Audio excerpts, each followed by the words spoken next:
ఈరోజు మంచాల గ్రామంలో ముఖ్యంగా ఏంటంటే డయేరియా ఎక్కువగా చాలామందికి కొంత ఏరియాలో ఎక్కువగా కనపడింది. వాళ్ళని పలకరించినప్పుడు నిన్నటి నుండి కూడా వాంతులు విరోచనాలు అవుతున్నాయని చెప్పడం జరిగింది.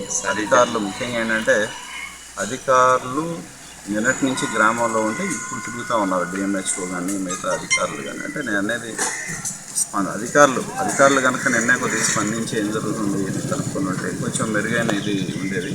ఇవాళ గ్రామ ప్రజలు కూడా కొంత భయభ్రాంతులకు గురి పరిస్థితి వచ్చింది. ఎందుకంటే గ్రామంలో మొట్టమొదటిసారి కాబట్టి మేము కూడా ఇప్పుడే డిఎంహెచ్ఓతో మాట్లాడాం. ఎందుకంటే అవసరమైతే బయట నుంచి ఉన్న టీమ్స్ని తీసుకొచ్చి ప్రతి ఇంటిని కూడా, ఎందుకంటే ఒక పర్టికులర్ ఏరియాలో ముఖ్యంగా ఏంటంటే ఇది ఒక గ్రామంలో ఎప్పుడూ లేదు, మొట్టమొదటిసారి జరిగిన సంఘటన. అందులో వయసు పనికి వెళ్ళిన తర్వాత, ఎందుకంటే ఎండలో పనికి వెళ్ళిన తర్వాత అక్కడ పొలాల దగ్గర వాళ్ళకి ఇబ్బంది కలగటం, మరి నిన్నటి నుంచి కూడా ఇప్పటికి కూడా ఇంకా చాలామంది ఇబ్బందులు పడుతున్నారు. ఇక్కడిద్దరు అయితే హాస్పిటల్స్లో జాయిన్ అయ్యారు. కాబట్టి ఏంటంటే మేము డిమాండ్ చేసేది అధికారులను కూడా మేము వాళ్ళకి ఖచ్చితంగా చెప్పడం జరిగింది. టీమ్స్ వేయటం, ప్రతి పేషెంట్ని మానిటర్ చేయటం, వాళ్ళకి కావాల్సిన మందులు ఇవ్వటం, వాళ్ళకి కావాల్సిన ట్రీట్మెంట్ ఇవ్వటమే ప్రాధాన్యంగా చేయాలని చెప్పడం నేను కోరటం జరిగింది. ఈ శానిటేషన్ కూడా వాళ్ళతో ఒక ఎపిడమాలజిస్ట్ కూడా వచ్చాడంట. ఎవరైనా అడిగితే డిప్యూటీ డిఎంహెచ్ఓ ఒక ఎపిడమాలజిస్ట్ వచ్చానని చెప్పారు. మరి ఏంటి మీరు రీజన్ ఏమన్నా దీనివల్ల వచ్చింది అని ఏమన్నా మీరు కానీ పంచాయతీ వాళ్ళు అందరూ కూర్చొని నిర్ధారించారంటే ఇప్పటివరకు అటువంటిది ఏం లేదు.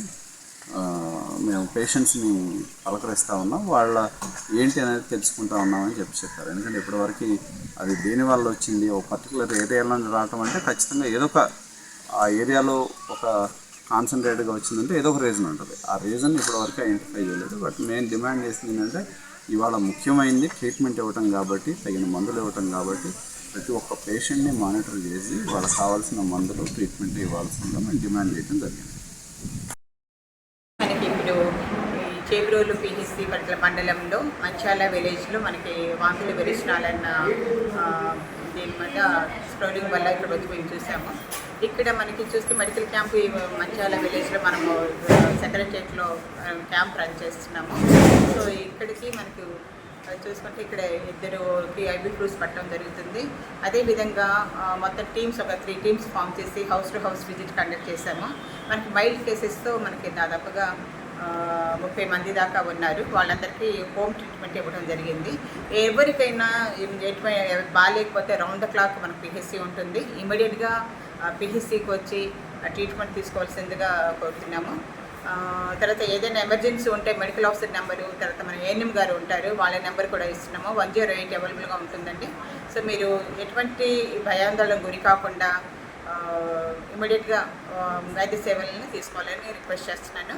సో మనకి సిచ్యుయేషన్ అయితే కంట్రోల్లోనే ఉంది. మైల్డ్ కేసెస్ కాబట్టి ఇంట్లోనే ట్రీట్మెంట్ ఇవ్వడం జరుగుతుంది. ఇది నా రిక్వెస్ట్.